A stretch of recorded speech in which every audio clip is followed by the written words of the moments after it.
Nikki and Rachel from the Stitch Sisters here, and today we're very excited to bring you the first in our series of menswear vlogs. Now, you may have heard us talking about this on social media recently because we have recently been a little bit obsessed with mansewing. Mansewing. We're calling it mansewing. That's our new Sewing tagline. for the men in your life. So we've decided to partner with Minerva Crafts and bring you a series of vlogs all about the different menswear patterns out there, and just evaluating them for you and telling you what we found when we've sewn them up for our partners. And all the fabrics, we've been looking at different fabrics with Minerva, and it is different with men. You have to think outside the box a little bit. You're avoiding all the florals and the stuff that we normally get attracted to. Well, not necessarily. Depends on who you're making for. It does depend. But I think it is more tricky buying fabric for menswear, so we'll touch on that as well in this series. Now, what we'll do is each video we will be bringing you one particular category. So in the first few videos we'll be looking at t-shirts and sweatshirts. And it's mainly casual wear. Yeah. So we decided to pick a pattern each and to showcase different types of men's t-shirts. So I opted to sew a basic tee, and by that I just mean that it has a set-in sleeve. So I did a raglan, which just means that the sleeve is taking up part of the chest, so you've got this diagonal line coming across here. We both use the same fabric from Minerva Crafts. We use their cotton spandex. It comes in a range of different colours. It's $11.99 a metre and it's really lovely quality. It's really nice. And that's the reason we chose it, because the feedback we've had from our husbands is that the most frustrating thing with basic t-shirts is that you find one that's the perfect fit and then after a few washes it starts to look a little bit ropey. So what often happens is that the side seams start to shift and go a little bit wonky. Does a twisty thing, doesn't it? Yeah, the hems can curl up and sometimes the neckband can lose its shape. So we wanted to make sure we used really good quality, and that's why we opted to go for this. The great thing is as well, for a basic t-shirt you don't need an awful lot. You need a little bit more for a raglan. So I used 1 metre for my basic tee and that was plenty. And I had 1.5, but I still got a bit left over. So it's probably around about 1 1/4 roughly for a size medium, which is what I did for my husband. Yes. So onto the patterns. The pattern that I used is this Burda Young. We'll insert a picture. It's a Burda Young pattern, super easy. It's actually a unisex pattern, so it's got both menswear and women's wear options on it. And that nearly caught me out actually when it comes to the sizing. So again, we'll insert a close-up so you can see, but the size chart on the back, it has a little symbol of a man and a woman, a bit like the symbols you see on the toilet doors. And you have to make sure that you're looking at the right size chart when you're deciding what size to make. I didn't see that initially and very nearly cut my husband a female size, so I'm very glad that I did spot it in time. Good. Yeah, so that should be something you're aware of if you ever pick any pattern that's got men's and women's wear on it. I've never seen that before. I've never noticed it before. No. And I went with this Simplicity Mimi G one, which is the 8613. And we both fell in love with this pattern, and we're not even going to pretend that it has nothing to do with how hot Mimi G's boyfriend is. That's keeping me company at the moment. So I did the basic raglan, I did the round neck, and I did the short sleeve. I didn't do this V-neck version because that's just not what my husband would want. So I've done this one, but supposed to be a basic tee. It's supposed to be a basic tee, nothing too fancy. So view C with short sleeve. That's on my pattern, I did view B, but without the pocket. So it's just a basic tee.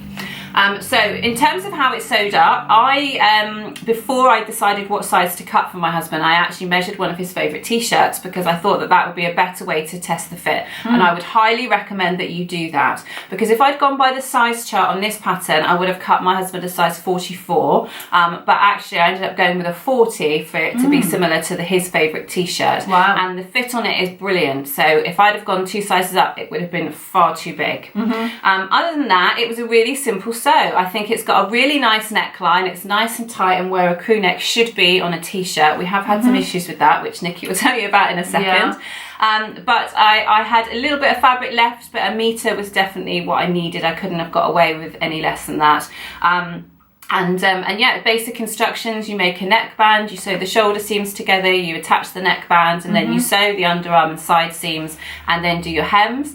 I opted to use a twin needle to hem, and simply because I didn't have the 2 matching threads, I ended up with a dark grey and a light grey, which gave it a nice little detail in the top stitching at the end, so I was quite happy with that. Excellent. My husband loves it.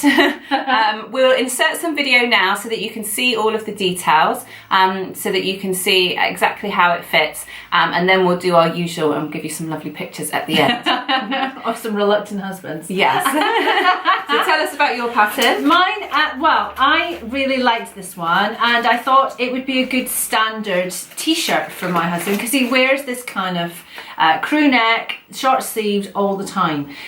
He doesn't like it as much as I do, but I think it's because the neckband, it was too long on the pattern, and so when it went in, it either stretched out or something happened to between the neckline and the band, and possibly with the raglan as well because it's all cut on the bias. Yeah. So it was slightly tricky, and I ended up with pinches in the front. And he put it on and said, I like it, but I don't know what's going on here. At which point I took it off him and threw it across the room. But actually, there's gratitude for you. But actually, I took it off and I sewed it on again and was just that front piece. And it is still a little bit pinchy, but it's better than it was. And I think sometimes, it's the fact that he wears ready to wear all the time. And because I wear the stuff that I make, I can be less critical of it because I've made it. Whereas you make some allowances, don't you, for the fact that you're not making professional standard garments. You know, you're a home sewer. I'm a home sewer, but so I am quite happy with the standard that I'm sewing. But of course, he's used to perfectly attached neckbands on perfect t-shirts.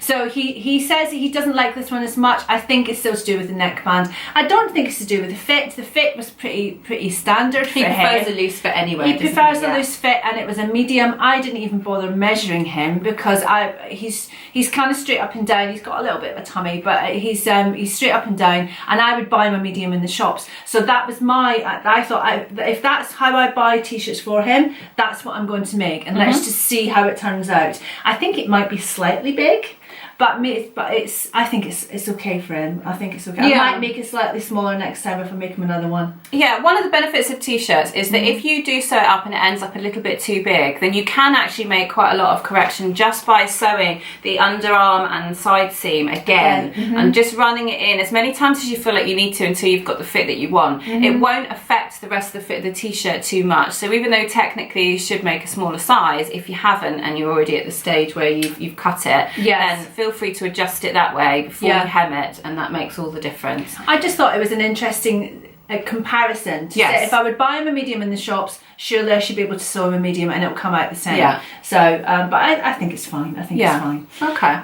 And also another thing that's worth bearing in mind is this isn't the first time that we've had this with raglan t-shirts. And they never tell you in the patterns to stay stitch the raglan edges or anything, but I do find that they do stretch out. Yes. Because by the time they're cut, they're all on the bias. And then the minimal handling of sewing the diagonal seams together to sew the sleeves to the front and the back can lead it to stretch out slightly. And sometimes if the neckband hasn't been drafted short enough, then it's not shrinking, it's not bringing that back in quite enough. So I would recommend that you use some stay stitching. Definitely. As long as it's within the seam allowance, then you should still be able to stretch it enough to get your neckband on. And even if you do end up splitting some of those stitches as you're stretching it to get the neckband on, then they're stay stitches, they're coming out anyway, or they're going to be within the seam allowance. But it's stabilised it up till that point anyway, which is the most important thing, to actually getting it to that point where you put the neckband on. Yeah. The other option is that you could just put some press-on stay tape or something, which you could always remove afterwards before you actually attach the neckband if you want to. Or I could just get a less fuzzy husband. Yeah,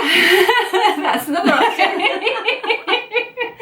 So overall, the verdict for this pattern, my husband has already asked me to make more of these t-shirts. Yes. So Minerva do this fabric and a whole range of colours, and I think I'm probably going to have to order several more of their colours because he will definitely wear more of them. Maybe I need to make my husband one of those ones and see if he likes the better fit on that one instead. Yeah, I think that would be great because I have already, we're not filming it on this part of this series, but I have also made my husband one from the Mimi G series, had the same problem with the neckline, which is why we know that it could well be that it needs to be stabilised and possibly the neckband to be shortened just a tiny bit. But as far as this one, no problems whatsoever. Yeah, as long as you actually do the men's pattern, not the women's one. So coming up next on our vlog series, our Mansewing vlog series, we're now looking at a variation of t-shirts. Yes. But we're looking at introducing buttons. Yes. So I've opted to sew my husband a polo shirt. And I've gone for a Henley, which I'll give you a little sneaky peek My husband likes this one. Yes, mine loves his polo. So we'll be bringing you those very soon. Make sure you subscribe so you don't miss any of these videos. And we would love to hear your feedback. So please do comment below and let us know what you think of our first attempt at Mansewing. Yay! See you soon, guys. Bye. Bye.